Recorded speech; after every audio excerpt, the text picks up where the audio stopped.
అనే ఒక జీడిబి అనేది క్రియేట్ అయిపోయింది. కానీ దీని లోపల డేటా ఏం లేదు. ఇప్పుడు మనం ఏం చేయాలంటే దీంట్లో మనం డేటా యాడ్ చేసుకోవాలి. సో ఫస్ట్ ఏం చేస్తున్నానంటే మనం ఫీచర్ డేటా సెట్ అనేది క్రియేట్ చేసుకుందాం.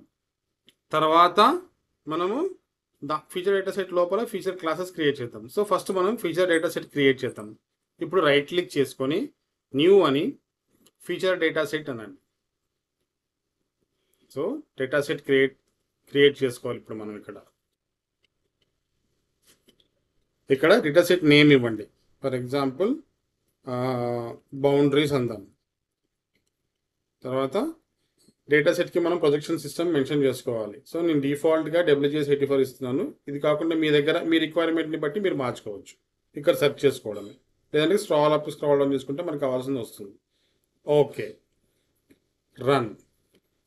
సో ఇప్పుడు మనకి ఫీచర్ డేటా సెట్ అనేది క్రియేట్ అయింది. ఇక్కడ బౌండరీస్